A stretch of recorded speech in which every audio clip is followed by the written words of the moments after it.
Hello everyone, and today we are going to discuss about the Rajasthan Excise Act 1950, and it's our first Rajasthan APO mains series. And आज से हम अपने Rajasthan APO की जो pre के regarding जो भी क्लासेस हैं उनको स्टार्ट करने जा रहे हैं। तो ये हमारी पहली क्लास है राजस्थान एक्साइज एक्ट को लेकर। ठीक है। तो आप लोगों ने सिलेबस तो देख ही लिया होगा कि सिलेबस क्या है। तो राजस्थान एपीओ की अगर हम राजस्थान एक्साइज के अंदर बात करते हैं एपीओ के अंदर, तो इसमें जो फर्स्ट जो इसका चैप्टर है सेक्शन 1 to 7, एंड जो सेकंड है जिसमें एस्टेब्लिशमेंट कंट्रोल दे रखा है वो, और जो इसकी पेनल्टीज हैं, बस इतना ही पोर्शन इसमें कवर हो रहा है। तो हम सिर्फ और सिर्फ इस सीरीज के अंदर क्या करेंगे, प्री से रिलेटेड जितनी भी चीजें हैं उनको इसमें कवर करेंगे। जो भी इंपॉर्टेंट डेफिनेशन है उनका डिस्कशन करेंगे, और जो भी जितने भी इंपॉर्टेंट प्री के हिसाब से क्वेश्चंस बन सकते हैं उनको हम यहाँ पे देखेंगे। So let's start. ओके। तो the act is Rajasthan excise act 1950। ठीक है। सबसे पहला क्वेश्चन आता है इसका एक्ट नंबर। ठीक है, तो एक्ट नंबर क्या है इसका? Act number second of 1950। Act number second से क्या मतलब होता है कि 1950 के अंदर जितने भी अधिनियम आए होंगे, 1950 में जितने भी अधिनियम को पारित किया गया होगा, उसमें से ये कौन से नंबर का है? दूसरे नंबर का है। ठीक है, तो पहला क्वेश्चन तो ये हो जाता है। ठीक है, कि एक्ट नंबर क्या है इसका? Second of 1950। नेक्स्ट देखते हैं, तो इसकी क्या आ जाती है हमारे पास? असेंट। असेंट डेट आ जाती है, मतलब इनेक्टमेंट डेट आ जाती है। ठीक है। तो उस टाइम पे क्या होता था, 1950 से पहले क्या होता था, राज प्रमुख होते थे गवर्नर की जगह। अब ये बेसिक जाहिर सी बात है कि ये राजस्थान एक्साइज एक्ट क्या है? लोकल लॉ है राजस्थान का। तो इस पे जो भी गवर्नर साहब देंगे इस पे अपनी सहमति जताएंगे। और जो सेंटर के एक्ट होते हैं उन पे कौन होता है? सेंटर के जो एक्ट होते हैं उन पे कौन देते हैं? अपने प्रेसिडेंट साहब अपनी असेंट देते हैं। ठीक है। तो यहाँ पे 1950 से पहले राज प्रमुख हुआ करते थे, फिर 1956 के बाद में राज प्रमुख को रिप्लेस कर दिया गया था किससे? गवर्नर से। तो सबसे इम्पोर्टेंट डेट क्या है इसमें कि 20 मार्च 1950 को क्या हुआ था? इसमें इनेक्टमेंट हुआ था। ठीक है। और एक डेट इसकी इन्फोर्समेंट की आएगी, वो हम सेक्शन 1 के अंदर देखेंगे। ठीक है। तो पहला चैप्टर है इसका प्रिलिमिनरी। इसमें 1 से लेकर 7 तक के प्रोविजंस हैं। सबसे इंपॉर्टेंट डेफिनेशन वाला पोर्शन है इसमें, बाकी तो सारे इजी इजी से हैं। तो पहला सेक्शन क्या बोलता है? Short title, extend and commencement. तीन चीजें हैं इसमें, short title, extend and third is commencement. ठीक है। तो देखो पहला प्रोविजन क्या बोल इसका, इसके अंदर जो सब सेक्शन है इसका वो क्या बोलता है कि दिस एक्ट में be called the Rajasthan excise act. तो इसका शॉर्ट टाइटल क्या है इसका? The Rajasthan excise act 1950। ठीक है। एक्सटेंड की बात करते हैं तो ये कहाँ कहाँ पे एप्लीकेबल होता है? तो पूरे राजस्थान के ऊपर, तो whole of the state of Rajasthan के ऊपर ये क्या होता है? अप्लाई किया जाता है ये। ठीक है। अब नेक्स्ट इंपॉर्टेंट आता है कि it shall came into force on the such date as the state government may by notification in the official gazette appoint in that behalf. ठीक है। तो स्टेट गवर्नमेंट ने जिस डेट को इसको अपने ऑफिशियल गैजेट में नोटिफाई कर दिया था वो इसकी क्या मानी जाती है? Commencement date. Commencement date means इस दिन से क्या हो गया था? ये प्रभारी हो गया था, मतलब लागू हो गया था पूरे स्टेट ऑफ राजस्थान के अंदर, ये लागू हो गया था ये। ठीक है। अब अगर हम इसमें देखते हैं तो कौन सी डेट है इसकी, नीचे इसमें दे रखा है। तो केम इनटू फोर्स 1 जुलाई 1950 को ये क्या हुआ था? इन्फोर्स में हुआ था। तो ये तीनों चीजें आप लिख सकते हैं कि पहला तो है एक्ट नंबर इसका कौन सा है? Second of 1950। सेकेंड इसकी इनेक्टमेंट डेट कौन सी है? तो 20 मार्च 1950। एंड जो इसकी इन्फोर्समेंट डेट देखी अभी हमने, 1 जुलाई 1950। तीन प्री के मेन क्वेश्चन हो गए, इंपॉर्टेंट क्वेश्चन हो चुके हैं। सेकंड को omitted कर दिया है, इतना कुछ खास रेलिवेंट नहीं है ये। अब आता है सबसे इंपॉर्टेंट पोर्शन, आता है डेफिनेशंस का। ठीक है। तो सेक्शन 3 देखो, जाहिर सी मतलब ऐसे होता है, बेसिक क्या है, हर एक सेक्शन के अंदर सेक्शन जो सेकंड होता है वो डेफिनेशन क्लॉज होता है, लेकिन इसके अंदर सेक्शन 3 से हमारे क्या हो रही है? डेफिनेशन स्टार्ट हो रही है। ठीक है। तो इसके अंदर 1 2 3 4 5 6 7 8 करके ऐसे हमारे काफी सारे डेफिनेशन हैं, शायद आई थिंक 25 डेफिनेशन है इसके अंदर। हाँ, 25 लास्ट डेफिनेशन है। ठीक है। तो अब हम इनको देखते हैं। तो देखो, in this act unless there is a something repugnant in the subject or the context, मतलब इसके अलावा अगर इनको डेफिनेशन को कहीं और डिफाइन किया गया है, तो उसका मतलब वो लिया जाएगा। और इस एक्ट के अकॉर्डिंग इन डेफिनेशंस का जो भी वर्ड डिफाइन किए गए हैं उनका मतलब यह इस एक्ट के मुताबिक वही लिया जाएगा जो सेक्शन 3 के अंदर डिफाइन किया गया है। ठीक है, जिसमें फर्स्ट हमारी डेफिनेशन आती है, इंपॉर्टेंट भी है, ये प्री में पूछ लेते हैं कि बियर के अंदर क्या चीज इंक्लूड है, क्या चीज नहीं है इंक्लूड है। ठीक है, तो beer includes ale, stout, porter and all other fermented liquid made from the malt. ठीक है, जो माल्ट से मेड किए जाते हैं वो सारे फर्मेंटेड लिक्विड्स, एंड तीन और हैं इसमें, एले, स्टॉट एंड पोर्टर। ठीक है, इनको आप अपने बियर एक्ट के अंदर हाईलाइट कर सकते हैं इस तरीके से। ठीक है, सेकेंड इसमें आता है Abu area. Abu area means the territory comprised in the Abu road taluka of the Banaskantha district in the state of Bombay as it extended immediately before the day first day of 19 November, sorry first day of November 1956। मतलब देखो simple सा मतलब क्या है कि Abu area किसको लेके चल रहा है, जो माउंट आबू वाला एरिया है जो आज के टाइम पे हमारा, उस एरिया के बारे में बात की जा रही है कि जब बॉम्बे, स्टेट ऑफ बॉम्बे हुआ करता था 1956 से पहले। ठीक है, जब राजस्थान अलग अलग उसमें बटा हुआ था, मतलब इस आज का जो राजस्थान है ना, ऐसा राजस्थान नहीं था। पहले अलग अलग तरीके से राजस्थान था, हर एक राजस्थान, मतलब हर राजस्थान के अंदर भी अलग अलग स्टेट बने हुए थे इस तरीके से। तो जो स्टेट ऑफ जो बॉम्बे है ना, इसके अंदर कौन आता था, जो महाराष्ट्र है आज का एंड जो गुजरात है, उसको, उन दोनों को मिलाकर स्टेट ऑफ बॉम्बे बनता था। तो उसका जो भी एरिया था ना, उससे जो ये बनासकांठा डिस्ट्रिक्ट के पास का जो भी एरिया था, उसको क्या माना जाता है हमारा, आबू रोड, मतलब आबू एरिया इसमें इंक्लूड किया जाता है, जो कि कहाँ कब था, फर्स्ट डे, मतलब 1 नवंबर 1956 से पहले, क्योंकि 1 नवंबर 1956 को क्या हो गया था, हमारा राजस्थान जो है पूरा कंप्लीट बन के तैयार हो गया था। ठीक है, इतनी खास इंपॉर्टेंट नहीं है, ज्यादा से ज्यादा इसमें अगर पूछेंगे तो यही पूछ सकते हैं कि कौन सा स्टेट ऑफ बॉम्बे है। ठीक है, तो ये याद रखना है हमें। ठीक है, नेक्स्ट इंपॉर्टेंट डेफिनेशन है डिनेचर्ड। डिनेचर्ड मीन्स क्या होता है, means mixed with such substance and by the such process as may be prescribed under the section 42 in order to render any spirit unfit for the human consumption whether as a beverage or as a medicine or in any other way whatsoever। देखो denature का मतलब क्या होता है कि कोई भी substance हो गया, पहला इंग्रेडिएंट हो गया इसके अंदर कि कोई भी सब्सटेंस है, and by the such process, और कोई भी प्रोसेस किया जा रहा है, और जो प्रोसेस कहाँ दे रखा है हमारा, सेक्शन 42 के अंदर जो प्रोसेस दे रखा है वो प्रोसेस हो रहा है, या कोई सब्सटेंस है जो कि रेंडर किया जा रहा है किसके लिए, एन स्पिरिट, जो कि कैसा है, अनफिट है फॉर द ह्यूमन कंजम्पशन। अगर ह्यूमन उसको कंज्यूम करेगा तो वो ह्यूमन के लिए क्या है, अनफिट है वो। ठीक है, वेदर या तो एज अ बेवरेज की तरह या मेडिसिन की तरह लेते हैं। ठीक है, मेडिसिन की तरह, या फिर किसी भी और तरीके से, किसी भी तरीके से अगर ह्यूमन उसको कंज्यूम कर रहा है तो वो कैसा है, ह्यूमन के लिए अनफिट है, तो वो क्या हो जाएगा, हमारा डेनेचर्ड हो जाएगा।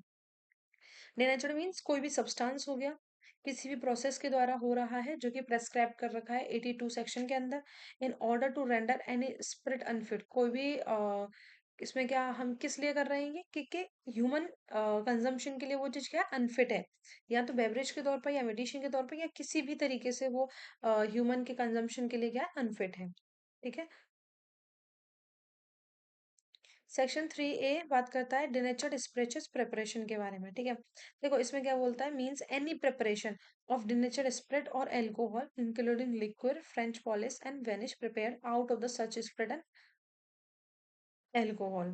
ठीक है, इसके अंदर किस चीज को इंक्लूड किया गया है, लिक्विड हो गया हमारा, ठीक है, फ्रेंच पॉलिश हो गई, एंड जो वेनिश जो होता है वो इसके अंदर इंक्लूड किया था। देखो डिनेचर्ड स्पिरिचुअल प्रिपरेशन क्या होती है, मतलब जब हम डिनेचर किसी चीज को कर रहे हैं ना, तो उसमें जो भी हम प्रिपरेशन कर रहे हैं स्पिरिट को लेकर या एल्कोहल को लेकर, और जिसमें और भी चीजें इंक्लूड की गई हैं, जैसे लिक्विड हो गया, फ्रेंच पॉलिश हो गई, वेनिश हो गया, जो ये सारी चीजें जिनसे निकल के क्या बन रहा है, हमारा एक स्पिरिट बन रहा है, एल्कोहल बन रहा है, तो वो सारा जो प्रोसीजर होता है, जो प्रिपरेशन की जाती है, वो सारी चीजें, वो हमारी क्या कहलाती है, डिनेचर्ड स्पिरिचुअल प्रिपरेशन कहलाती है।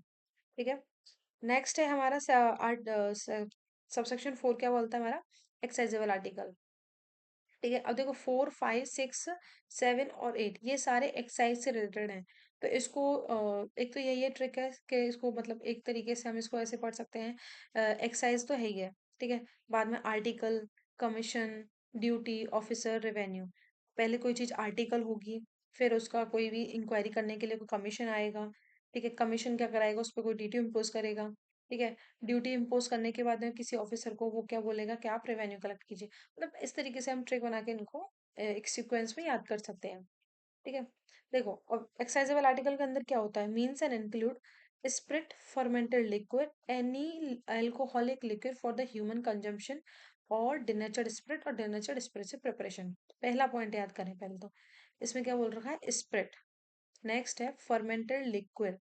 नेक्स्ट है alcoholic liquid for the human consumption or denatured spirit and denatured spirituous preparation.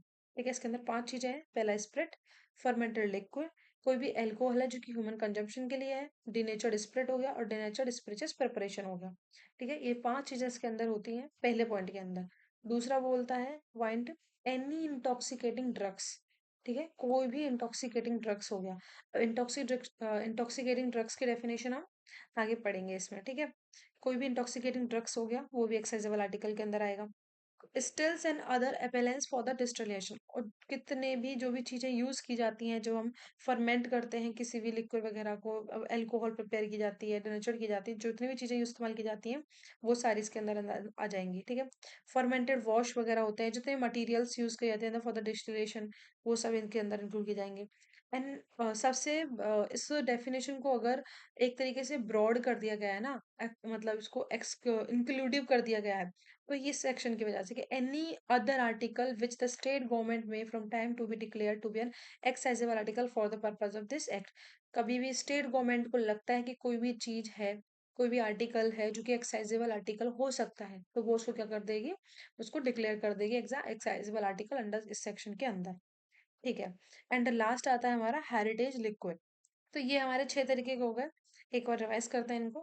पहला हो गया spirit, fermented liquid, alcoholic liquid for the human consumption, denatured spirit, denatured spirituous preparation first के अंदर। Second में intoxicating drugs. Third, stills and other appliances for the distillation. Fourth, fermented wash and other material for the distillation. And fifth में बोलते हैं कि कोई भी accessible article है, अगर स्टेट गवर्नमेंट को लगता है, कभी भी लगता है, किसी भी टाइम पे लगता है, फॉर टाइम, ठीक है, तो वो डिक्लेयर कर सकता है, उसको भी क्या क्या डिक्लेयर कर सकता है, एक्साइजेबल आर्टिकल के अंदर डिक्लेयर कर सकता है। And last is a heritage liquid. ठीक है, आई होप ये आपको समझ में आई होगी और याद भी हो गई होगी। नेक्स्ट है हमारा एक्साइज कमिश्नर। ठीक है, एक्साइज कमिश्नर कौन होता है, मीन्स एक्साइज कमिश्नर जो कि अपॉइंटेड किया जाता है कहाँ, section by the state government के द्वारा जिसको अपॉइंट किया जाता है वो हमारा एक्साइज कमिश्नर होता है। सीधी सी सिंपल। ठीक है, एक्साइज ड्यूटी क्या होती है, means any duty excise, any duty of excise जो इम्पोज की जाती है by or under this act on the excisable article manufactured and produced. देखो एक्साइजेबल ड्यूटी लग किस पे रही है, जो आर्टिकल मैन्युफैक्चर्ड हो रहे हैं या जिनको प्रोड्यूस्ड किया जा रहा है in those part of the state of Rajasthan to which this act extend. Excisable duty का मतलब क्या दे रखा है, देखो सिक्स के अंदर दे रखी है एक्साइजेबल एक्साइज ड्यूटी। एक्साइज ड्यूटी कब लगती है, स्टेट गवर्नमेंट लगाती है एक्साइज ड्यूटी उन उन आर्टिकल्स के ऊपर लगाती है जो कि एक्साइजेबल आर्टिकल्स होते हैं, जिनको मैन्युफैक्चर किया जाता है या प्रोड्यूस्ड किया जाता है, उन पार्ट्स के ऊपर किया जाता है जो कि स्टेट, उन parts of state of Rajasthan के ऊपर किया जाता है जिनके ऊपर ये एक्ट अप्लाई होता है। मतलब सीधी सिंपल सी बात है, एक्साइज ड्यूटी उन एरियाज पे लगाई जाती है, उन एक्साइज आर्टिकल्स पे लगाई जाती है जो मैन्युफैक्चर या प्रोड्यूस किए जाते हैं, और उन एरियाज के ऊपर लगाई जाती है जहां राजस्थान एक्साइज एक्ट 1950 एप्लीकेबल होता है। ओके, देन एक्साइज ऑफिसर क्या होते हैं, मीन्स एनी ऑफिसर और the person other than the excise commissioner appointed under the section 9। ठीक है, एक्साइज कमिश्नर को छोड़ के जितने भी ऑफिसर्स होते हैं वो हमारे क्या कहलाते हैं, एक्साइज ऑफिसर कहलाते हैं, जिनका अपॉइंटमेंट सेक्शन 9 के अंदर वो हम डिस्कस करेंगे किस तरीके से स्टेट गवर्नमेंट उनको अपॉइंट करती है, कौन कौन से हो सकते हैं, ज्वाइंट एक्साइज ऑफिसर कमिश्नर हो सकते हैं, है ना, और डिप्टी एक्साइज कमिश्नर हो सकते हैं, डिस्ट्रिक्ट एक्साइज ऑफिसर हो सकते हैं, ये बहुत सारे ऑफिसर हैं, वो हम बाद में डिस्कस करेंगे सेक्शन 9 के अंदर। और invested with the power of excise officer under this act. ठीक है, तो देखो दो तरीके के बता रखे हैं इसमें, एक तो वह ऑफिसर हो जाएंगे जिनको क्या कर रखे हैं, स्टेट गवर्नमेंट अपॉइंट कर रही है सेक्शन 9 के अंदर, ठीक है, other than the excise commissioner. और दूसरे जिनको पावर एक्सरसाइज की जाती है कि आप इस तरीके की पावर को एक्सरसाइज कर सकते हैं। अब ये दे रखा है ना कि invested with the powers of excise officer, ये हमारा सेक्शन जो भी 10 है ना, 10 के बाद जो भी सेक्शन है, 10 जो है सेक्शन वो इसके अंदर डील करता है। सेक्शन 10 के अंदर हम क्या करते हैं, एम्पावर्ड करते हैं कुछ ऑफिसर्स को कि वो क्या कर सकते हैं, एक्साइज ऑफिसर्स की ड्यूटीज को फुलफिल कर सकते हैं। ठीक है, तो ये उस सेक्शन को रिप्रेजेंट करता है। देखो इसमें दो तरीके के ऑफिसर हो गए, एक तो वो हो गए जिनको स्टेट गवर्नमेंट अपॉइंट कर रही है सेक्शन 9 के अंदर कर रही है, other than the excise commissioner. And second वो ऑफिसर्स हो गए जिनको पावर इन्वेस्ट की जाती है ठीक है, इन्वेस्ट की जाती है, या जिनको पावर कन्फर की जाती है। कुछ स्पेशल ऑफिसर्स होते हैं जिनको जो एक्साइज ऑफिसर नहीं हो सकते हैं, जरूरी नहीं है एक्साइज ऑफिसर हो भी नहीं सकते हैं, जिनको पावर सिर्फ कन्फर की गई है एक्साइज ऑफिसर की, तो वो कौन होते हैं हमारे एक्साइज ऑफिसर की कैटेगरी में आते हैं। ओके, तो नेक्स्ट क्या है हमारा, excise revenue means a revenue derived or derivable from any payment, duty, fee, tax, fine other than the fine imposed by the court of law, or confiscation imposed or order under the provision of this act or any other law for the timing in force relating to the liquor or intoxicating drugs। ठीक है, देखो इसमें क्या बोल रहा है, excise revenue क्या होता है, एक रेवेन्यू होता है, ठीक है, रेवेन्यू होता है जो क्या किया जाता है, डिराइव्ड एंड डिराइवेबल, जो किस से लिया जाता है, किसी पेमेंट से लिया जाता है, ड्यूटीज से, फीस से, टैक्स से, फाइन से। अब फाइन कौन कौन सा हो सकता है, देखो फाइन में भी बता रखा है कौन से तरीके का फाइन हो सकता है, कौन सा नहीं हो सकता है। ठीक है, तो फाइन कौन सा हो सकता है इसमें, fine other than the fine imposed by the court of law, जो कोर्ट पनिशमेंट के टाइम पे फाइन लगाते हैं ना, जैसे हमारे आईपीसी के अंदर बहुत सारे, आईपीसी सॉरी बीएनएस के अंदर जो भी हमारे ऑफेंसेस दे रखे हैं उनके अंदर जो फाइन फाइन वगैरह लगा रखे हैं, जो भी हमारे और सारे क्रिमिनल ऑफेंसेस हैं, जो स्पेशल ऑफेंसेस हैं क्रिमिनल जितने भी हैं, उनके अंदर जो कोर्ट फाइन इम्पोज करता है वो फाइन इसके अंदर इंक्लूड नहीं किए जाएंगे। ठीक है, और द कॉन्फिस्केशन जो भी इम्पोज किया गया है, ऑर्डर किया गया है इन प्रोविजन के अंदर, और in the for timing in force relating to the liquor, और कोई भी लॉ है जो लिक्विड या फिर इंटॉक्सिकेटिंग ड्रग से डील करता है, उसमें भी किसी भी तरीके की अगर कोई चीज है जो पेमेंट, ड्यूटी, फी, टैक्स, फाइन, कॉन्फिस्केशन ऑर्डर कोई भी आया है इस तरीके से, तो वो भी क्या माना जाता है, हमारा रेवेन्यू के अंदर ही किया जाता है। ठीक है, नेक्स्ट है हमारा export means to take out of those parts of the state of Rajasthan to which this act extend, मतलब उस पार्ट से चीजों को ले जाना जिसके ऊपर ये एप्लीकेबल होता है, इजी है ये तो। ठीक है, तो आई होप ये आपको क्लियर हुई होंगी कि एक्साइजेबल आर्टिकल क्या होता है, एक्साइज कमिश्नर क्या होता है, excise duty and excise officer and revenue. Very easy है, फर्स्ट हम बियर, ठीक है, तो देखो इस तरीके से याद कर लो इसको, कि पहले बियर पी के लिए हमने आबू एरिया गए, फिर वहां पे हमने डांस किया, डिनेचर स्पिरिट प्रिपरेशन की, फिर हमारे ऊपर क्या किया, एक्साइजेबल आर्टिकल्स थे ये, क्योंकि ये सारी चीजें लिक्विड वगैरह हमारे पास एक्साइजेबल आर्टिकल थी, फिर एक्साइजेबल आर्टिकल थे हमारे पास, फिर उसके बाद एक्साइज कमिश्नर आया, एक्साइज कमिश्नर ने हमारे ऊपर ड्यूटीज लगा दी, ड्यूटीज को किसने लिया, एक्साइज ऑफिसर ने लिया, फिर उसने हमसे रेवेन्यू भी ले लिया, और फिर उसको एक्सपोर्ट कर दिया।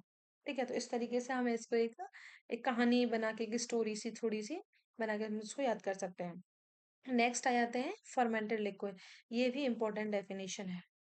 ठीक है, प्री के हिसाब से इंपॉर्टेंट है ये। मीन्स अ वाइन, पचारी या पचावई और फर्मेंटेड तारी and any other liquid that may from time to time to be declared by the state government to be fermented liquid। देखो अब fermented liquid में क्या चीजें होती हैं, वाइन, ठीक है, पचारी या पचावे, ठीक है, एंड फर्मेंटेड तारी, ठीक है, ये चीजें क्या होती हैं, और जितना भी चीजें हैं जिनको स्टेट गवर्नमेंट डिक्लेयर कर देता है वो हमारे किस में आते हैं, फर्मेंटेड लिक्विड के अंदर आते हैं। फर्मेंटेड लिक्विड में सिर्फ तीन चीजों को इंक्लूड किया गया है, वाइन हो गई, पचावे हो गई, फर्मेंटेड तारी, वाइन, पचावे, फर्मेंटेड तारी, एंड जो भी जिनको स्टेट गवर्नमेंट क्या करता है, डिक्लेयर करता है time to time fermented liquid की तरह। ठीक है, लेकिन एक्सेसिबल आर्टिकल में हमने छह तरीके की चीजें पढ़ी थी। देखो एक बार रिपीट करते हैं एक्सेसिबल आर्टिकल वाला, तो सेक्शन 3 के सब सेक्शन 4 के अंदर एक्सेसिबल आर्टिकल दे रखा है, जिसमें हमारा मीन्स एंड इंक्लूड्स स्पिरिट हो गया, फर्मेंटेड लिक्विड हो गया, एंड कोई भी लिक्विड हो, अल्कोहलिक लिक्विड हो गया for the human consumption, denatured spirit हो गया, डेनेचर्ड स्पिरिट से प्रिपरेशन हो गया, ठीक है, एनी इंटॉक्सिकेटिंग ड्रग्स हो गया, स्टूल्स हो गए, अदर एपेलेंट्स फॉर द डिस्टिलेशन हो गए, ठीक है, एंड फर्मेंटेड वॉश और अदर मेडिकल्स मटेरियल्स हो गए फॉर द डिस्टिलेशन, एंड जो भी स्टेट गवर्नमेंट डिक्लेयर करता है वो सारे हो गए, एंड हेरिटेज लिक्विड हो गया। लेकिन जो हमारा फर्मेंटेड लिक्विड है सिर्फ उसमें तीन चीजें हैं, वाइन, पचावे एंड फर्मेंटेड तारी। ओके, 11 एंड 12 को ओमिटेड कर दिया गया है। देन हमारा आता है इम्पोर्ट, इम्पोर्ट मीन्स होता है to bring into those part of the state, जहाँ जिन जिन स्टेट ऑफ राजस्थान के पार्ट्स पे ये एक्ट एक्सटेंड होता है, अप्लाई होता है, वहां पे किसी चीज को इम्पोर्ट करवाना, मतलब मंगवाना किसी चीज को, वो हमारा इम्पोर्ट होता है। ठीक है, 14 सबसे इम्पोर्टेंट है, 14। देखो अब ये क्या होता है, इंटॉक्सिकेटिंग ड्रग्स, ये हमने कहाँ पढ़ा था, प्लीज कमेंट करके बताएं कि ये हमने इंटॉक्सिकेटिंग ड्रग्स अभी हमने कहाँ डिस्कस किया था। ठीक है, तो ये हमने सेक्शन 3 के सबसेक्शन 4, जहाँ हमने क्या पढ़ा था, एक्साइजेबल आर्टिकल। उसका जो सब जो सेकंड पॉइंट था उसके अंदर हमने पढ़ा था कि एनी इंटॉक्सिकेटिंग ड्रग्स भी किस में आते हैं, एक्सेसिबल आर्टिकल के अंदर आते हैं। अब इंटॉक्सिकेटिंग ड्रग्स के अंदर होती क्या क्या चीजें हैं, ठीक है। तो पहला हमारा पॉइंट क्या बोलता है, the leaves, small stalks and flowering and fruiting tops of the hemp plants, ठीक है, जिसको बोलते हैं कैनाविया सतीवा, कुछ ऐसे बोलते हैं इसको, including all forms known as the bhang, singi and ganja, ठीक है। देखो, लीव्स हो गई, स्मॉल स्टॉक्स हो गए, फ्लोवरिंग हो गई, फ्रूटिंग हो गई, top of the hemp plant, जो हेम प्लांट होता है ना उसकी पत्तियां हो गई, जो भी उसमें स्मॉल जो स्टॉक्स आते हैं वो हो गए, उसका फ्लावर हो गया, उसमें जो फ्रूट आता है वो सारी चीजें हो गई, ठीक है। एंड इंक्लूड करते हैं इसमें तीन चीजों को, भांग, सिंधी एंड और गांजा को भी इसमें इंक्लूड किया जाता है। तो देखो, leaves, small stalks, flowering, fruiting top of the hemp plants, including all form known as a bhang, sindhi and ganja. Second बोलता है चरस, सेकंड चरस, that is that is the resign sorry resin obtained from the hemp plants and which has not been submitted to any manipulations other than those necessary for the packaging transporting, ठीक है। ये भी क्या कहाँ से obtain किया जाता है, हमारा हेम प्लांट से ही निकाला जाता है, लेकिन इसको जो है हम मैनिपुलेशन के लिए, मतलब उसमें कुछ भी चेंजेस करने के लिए, उसमें कोई मॉडिफिकेशन वगैरह कुछ भी करने के लिए उसको सबमिट नहीं करते हैं, ठीक है, अदर देन दोज नेसेसरी, केवल और केवल पैकेजिंग या ट्रांसपोर्ट के लिए ही उसको हम जो भी है उसको सबमिट करते हैं, अदरवाइज हम उसको कोई भी चीज उसमें चेंजेस नहीं करते, जैसा उसमें से लेते हैं प्लांट से एज इट इज वैसा उसको पैकिंग करके ट्रांसपोर्ट करवा देते हैं, ठीक है। थर्ड बोलता है कोई भी मिक्सचर हो गया विद और without neutral materials or of any of the above form of the intoxicating drugs or any drink prepared therefrom, देखो कोई भी मिक्सचर हो गया विद और विदाउट न्यूट्रल मटेरियल्स, कोई भी न्यूट्रल मटेरियल हो या नहीं हो उससे कोई मतलब नहीं है। Of any of the above form मतलब जो भी हमने ऊपर जो भी क्या पढ़ा था हमने ऊपर पहले पॉइंट में पढ़ा था क्या, कि लीव्स हो गए, स्मॉल स्टॉक्स हो गए, फ्लावरिंग्स हो गए, फ्रूटिंग टॉप्स हो गए हेम प्लांट्स के, एंड उसमें हम भांग, सीधी, गांजा को भी ले रहे थे, चरस हो गया, इन सब के साथ में in forms of the intoxicating drugs, ठीक है, उसके साथ में उसको क्या कर रहे हैं, मिक्स कर रहे हैं किसी मटेरियल को, इन सारे जो फॉर्म्स ऊपर पड़ी हैं उनके साथ में मिक्स कर रहे हैं किसी मटेरियल्स को, और क्या कर रहे हैं, कोई ड्रिंक प्रिपेयर कर रहे हैं उन सारी चीजों से, तो वो भी इसके अंदर आ जाएगा, ठीक है। फोर्थ बोलता है any other intoxicating and narcotic substance which the state government may declared by the notification the official gazette, और कोई भी इंटॉक्सिकेटिंग एंड नार्कोटिक सब्सटेंस है जिसको स्टेट गवर्नमेंट क्या करती है, ऑफिशियल गैजेट के अंदर नोटिफाई कर देती है कि ये इंटॉक्सिकेटिंग ड्रग्स के अंदर आता है, ठीक है। तो वो क्या हो जाएगा, हमारा इंटॉक्सिकेटिंग ड्रग्स हो जाएगा। सच सब्सटेंस शेल नॉट बी, लेकिन उस सब्सटेंस के अंदर क्या चीजें नहीं होंगी, opium, Coca leaves or a manufactured drugs as defined in the Dangerous Drugs Act 1930, ठीक है। और कोई भी जो मैन्युफैक्चर्ड ड्रग्स है कोई भी मैन्युफैक्चर्ड जिसको डेंजरस ड्रग्स एक्ट के अंदर डिफाइन किया गया 1930 के, वो उसको छोड़ के बाकी सारी चीजें क्या होती हैं, हमारे इंटॉक्सिकेटिंग ड्रग्स होती हैं। देखो, सिंपल सी चीज है, इंटॉक्सिकेटिंग ड्रग्स में इंक्लूड किस किस को चीज को किया गया है, ठीक है।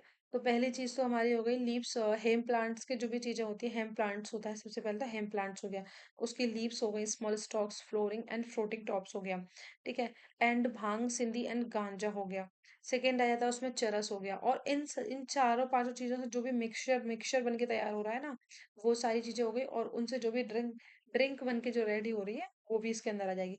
लेकिन और जो स्टेट गवर्नमेंट डिक्लेयर करते हैं वो भी आ जाएगा, लेकिन किस चीज को इंक्लूड नहीं करते हैं, कौन से सब्सटेंस हैं जो कि इंटॉक्सिकेटिंग ड्रग्स के अंदर नहीं आते हैं, तो वो होता है ओपियम, कोका लीफ, और जो भी मैन्युफैक्चर्ड ड्रग्स है जो कि डेंजरस ड्रग्स एक्ट 1930 के अंदर कवर्ड किए जाते हैं वो सारे, ठीक है। नेक्स्ट पढ़ते हैं हम 14A, जिसमें लेंस्ड पॉपी हेड्स दे रखा है, means the capsules of the poppy opium poppy plants whether in their original form or cut crust powdered from which juice has been extracted, देखो, मीन्स कोई भी कैप्सूल्स वगैरह होते हैं जो कि ओपियम पॉपी प्लांट्स जो होते हैं उससे निकाले जाते हैं। अब देखो, या तो वो उनके ओरिजिनल फॉर्म में निकाले गए या उनको कट किया गया है, क्रश्ड किया गया है, पावर्ड किया गया है, जिससे कि क्या निकल रहा है, हमारा जूस निकल के आ रहा है, ठीक है। तो ये इंपॉर्टेंट डेफिनेशन है, इसको हमें एज इट इज ही देखना पड़ेगा, ये जो टर्मिनोलॉजी है थोड़ी डिफिकल्ट है लेकिन कोई बात नहीं है।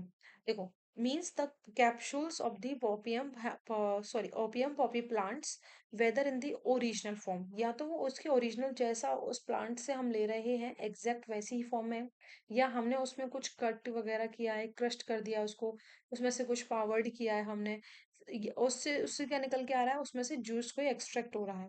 ठीक है, तो वो हमारा क्या आता है, लेंस्ड पॉपी हेड के अंदर, हेड्स के अंदर आता है। ठीक है, नेक्स्ट देखते हैं लिक्विड। लिक्विड भी क्या है, इंपॉर्टेंट डेफिनेशन है।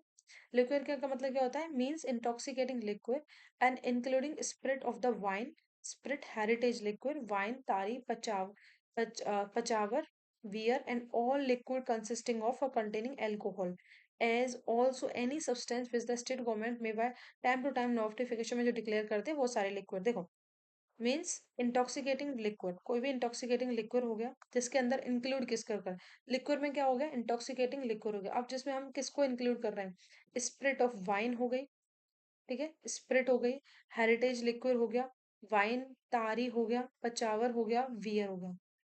पहले देखो, स्पिरिट ऑफ वाइन, स्पिरिट हो गया, हेरिटेज लिक्विड हो गया, वाइन, वाइन हो गई, तारी हो गई, पचावर हो गया, वियर हो गया।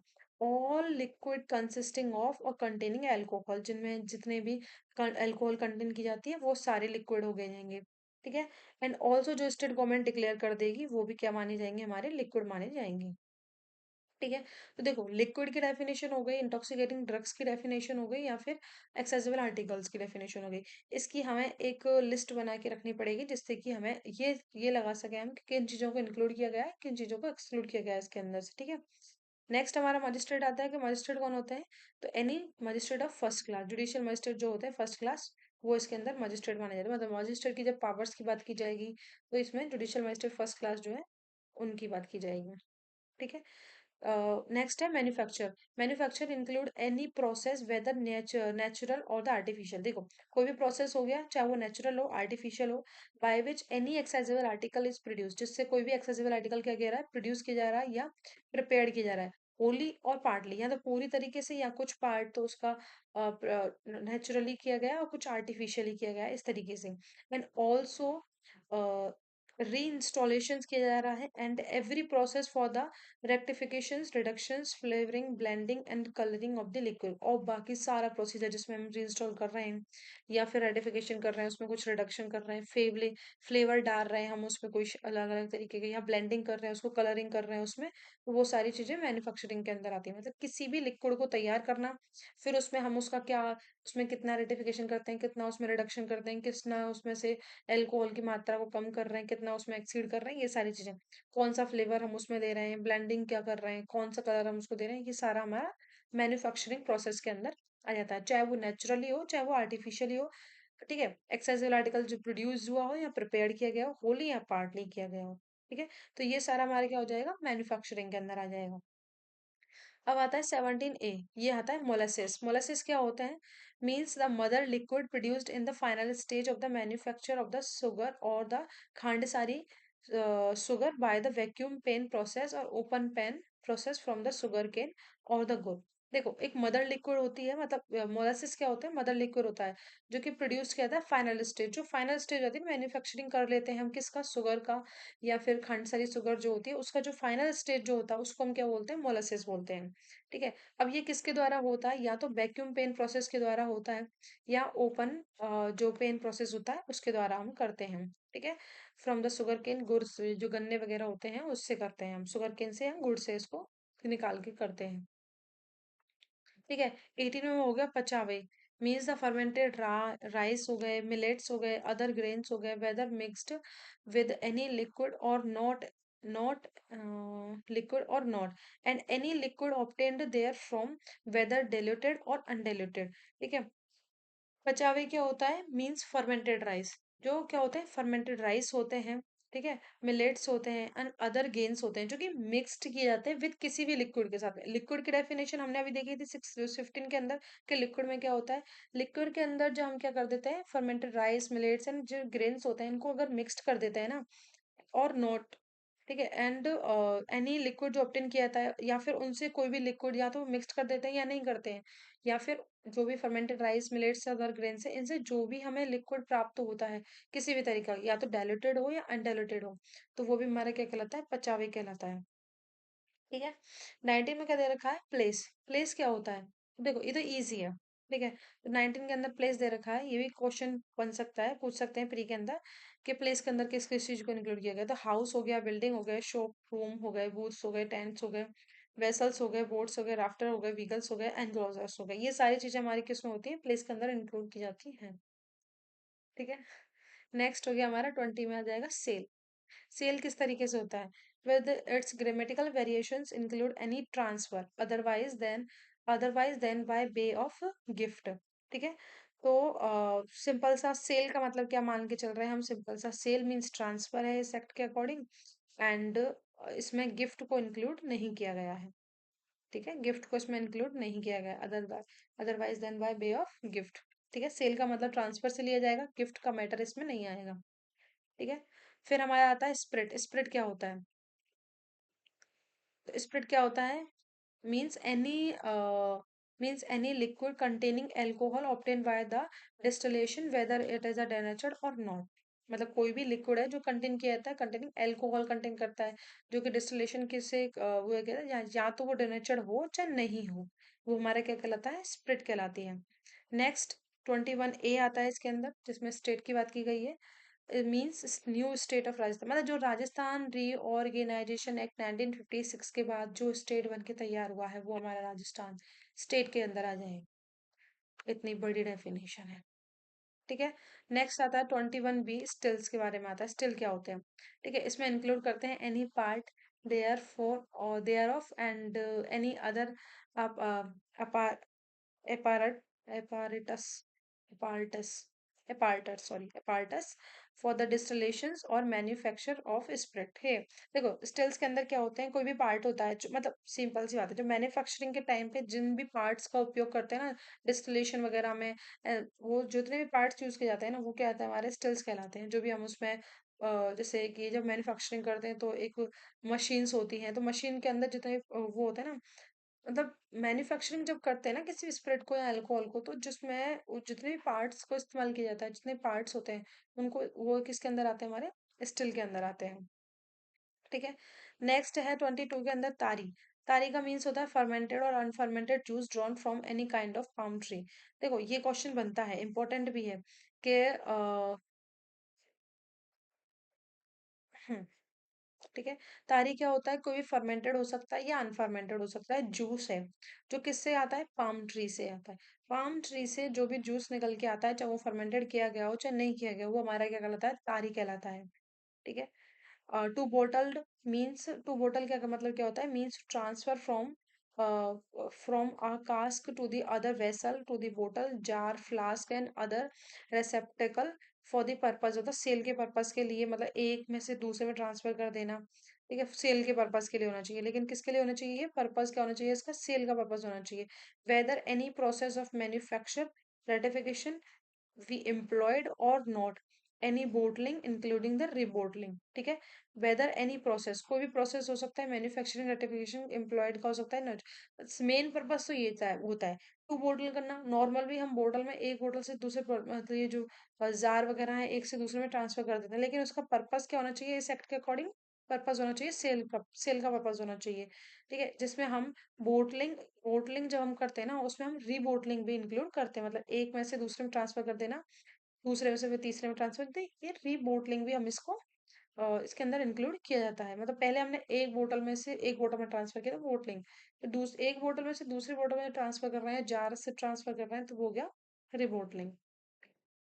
24 क्या बोलता है, तोला। तोला मीन्स क्या होता है, वेट ऑफ 180 ग्राम स्ट्रॉय और 11.638 ग्राम्स। ठीक है, या तो 180 ग्राम स्ट्रॉय हो सकते हैं एक तोले का मतलब, या फिर 11.638 ग्राम जो होते हैं वो एक इसके अंदर आ सकते हैं, हमारा तोला के अंदर आ जाए। ठीक है। नेक्स्ट एंड फाइनल डेफिनेशन है हमारी ट्रांसपोर्ट की, कि ट्रांसपोर्ट क्या होता है। ठीक है, तो देखो ट्रांसपोर्ट क्या होता है, means to move from one place to the another place within those part of the state of Rajasthan to which this act extend. Move क्या करना, मूव करना, एक प्लेस से दूसरे प्लेस पे करना, ठीक है। तो देखो हमने इसमें तीन डेफिनेशंस ऐसी पढ़ी जो इस तरीके की हैं। पहला तो हमने पढ़ा एक्सपोर्ट। एक्सपोर्ट किस सेक्शन के अंदर पढ़ा था हमने, किसी को याद हो तो? सेक्शन 11 के अंदर पढ़ा, मतलब सॉरी 11 उसके क्लॉज 11 के अंदर पढ़ा था, सॉरी 9 के अंदर पढ़ा था, सॉरी। ठीक है, सेक्शन 3 के सबसेक्शन 9 के अंदर हमने पढ़ा था एक्सपोर्ट क्या होता है, जिसने बोला था टू टेक आउट कर लेना। ठीक है, 13 में पढ़ा था import, to bring bring into. और 25 में हम क्या पढ़ रहे हैं, ट्रांसपोर्ट। तो ये तीनों को ध्यान रखना जिससे कि एकदम क्लियर हो सके। ठीक है, तो ये हो गई डेफिनेशन का पूरा पोर्शन। अगर इसमें से कोई डेफिनेशन आपको क्लियर नहीं हो, कोई समझ में नहीं आई हो, तो आप कमेंट करके बता सकते हैं हमें।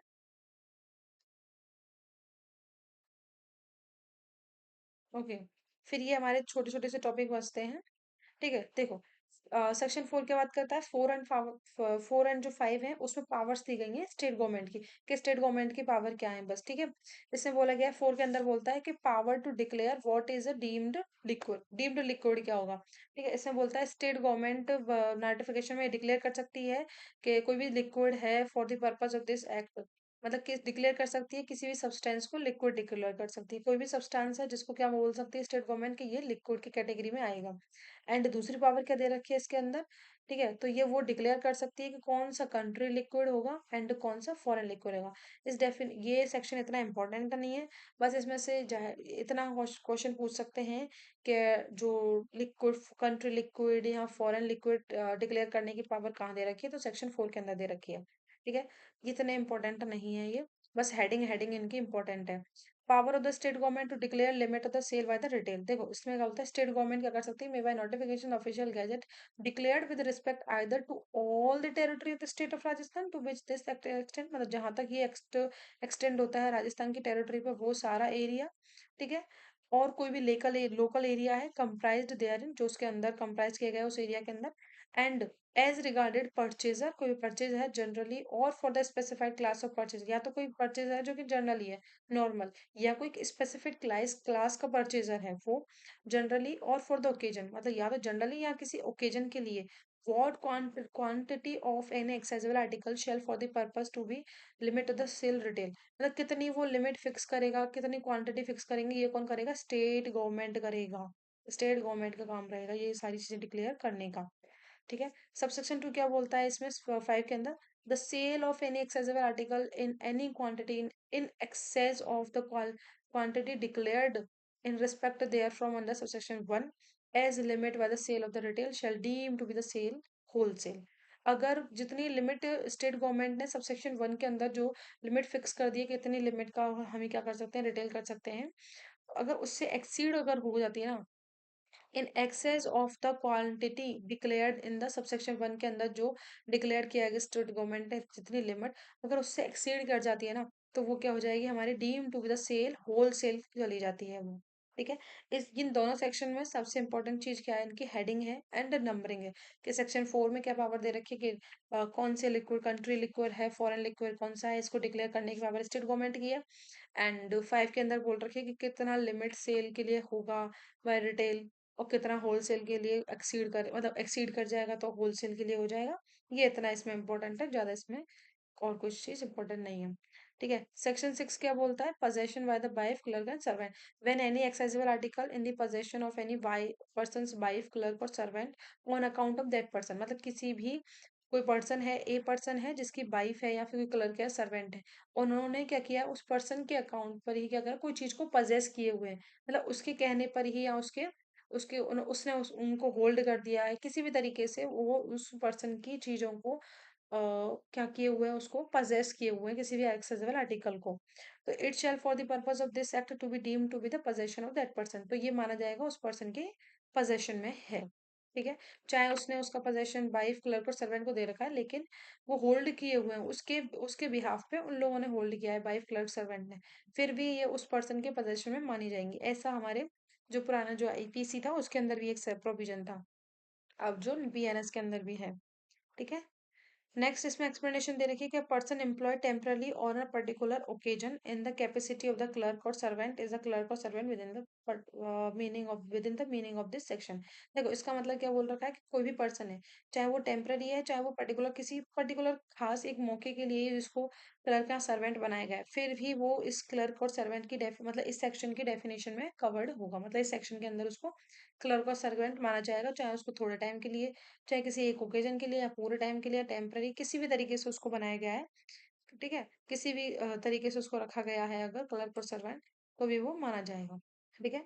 लास्ट हमारा इस चैप्टर का जो भी लास्ट सेक्शन है ना, वो सेक्शन 7 है। ठीक है। ये क्या बोलता है, saving on the enactment relating to customs, कि nothing contain in this act shall affect the provisions of this of any law relating to the customs for the time being in force or rules and order to be there under. मतलब simple सी बात है कि कोई भी अगर इस ये जो एक्ट है ना, कस्टम्स से रिलेटेड जितने भी लॉज वगैरह होंगे, जो भी कस्टम पे बेस्ड होंगी जो चीजें, उनके ऊपर प्रिवेल नहीं करेगा। मतलब कस्टम्स को कस्टम्स क्या करेंगे, ओवर कस्टम्स का क्या रहेगा इस एक्ट के ऊपर, ओवरऑल जो भी इफेक्ट रहेगा ना, वो कस्टम्स का इफेक्ट रहेगा इसके ऊपर। एक्ट जहां अगर बात आ जाएगी, एक्ट मतलब ऐसे हो कि कोई एक चीज ऐसी है, कोई ऐसी चीज आती जाती है, कहीं ऐसी कोई सिचुएशन आ जाती है कि यहाँ कस्टम्स भी है और ये एक्ट भी है। ठीक है, तो वहां किसकी वैल्यू ज्यादा होगी, कस्टम्स को फॉलो किया जाएगा। तो ये बोलता है nothing contain in this act shall affect the provisions of law. ये एक्ट क्या नहीं करेगा, अफेक्ट नहीं करेगा provisions of any law related to the custom, जो कस्टम्स के लॉज होंगे उन प्रोविजंस को अफेक्ट नहीं करेगा for the timing in force, जिस टाइम पे वो इन्फोर्स किए जाएंगे, और एनी रूल्स, कोई भी रूल्स होगा जो ऑर्डर होगा जो कि कस्टम्स के अंदर ही मेड किया गया है, वो इस लॉ, ये लॉ उन चीजों को क्या नहीं करेगा, अफेक्ट नहीं करेगा। ठीक है। तो आई होप ये इतना क्लियर हो गया होगा। तो ये हमने थोड़ा स्पीड में किया है जिससे कि जल्दी से जल्दी हम इसको कंप्लीट कर सकें, क्योंकि प्री के हिसाब से है तो इतना कुछ ज्यादा नहीं है। बस इसमें यहाँ से मतलब एक सेक्शन एक से अगर हम लेके चलते हैं 7 तक, तो इसमें से कम 10-15 क्वेश्चंस ऐसे निकलते हैं इंपॉर्टेंट बस। अगर आप चाहते हैं तो मैं उन क्वेश्चंस को आपके लिए डाल सकती हूँ इस पे। और आपको अगर इसके नोट्स चाहिए तो आप वो भी बता सकते हैं माइंड मैप तरीके से, जैसे कि शॉर्ट नोट्स जो होते हैं। तो ओके, तो नेक्स्ट क्लास में हम आगे से चैप्टर जो है, इसका चैप्टर जो सेकंड चैप्टर है, कंट्रोल एस्टेब्लिशमेंट, ये भी इजी सा चैप्टर है कि किस तरीके से कंट्रोल करेगा, अपॉइंटमेंट कैसे होगा सेक्शन 9 के अंदर, अपील एंड रिवीजन की पावर किसके पास है, किस तरीके से की जाएगी। ठीक है। एंड सेक्शन अपॉइंटमेंट दे रखा है, कन्फरिंग कर रहे हैं ना, जहाँ हमने एक्साइजेबल एक्साइज ऑफिसर के उसमें देखी थी डेफिनेशन में, कि एक तो वो होते हैं जिनको अपॉइंट किया था 9 के अंदर, और दूसरे वो होते हैं जिनको इन्वेस्ट किया था, कन्फर की जाती है पावर, तो वो सेक्शन 10 वाला आ जाता है। ठीक है। तो ये हम कल की क्लास में देखेंगे, नेक्स्ट जो भी हमारी क्लास होगी। तो ओके, थैंक यू।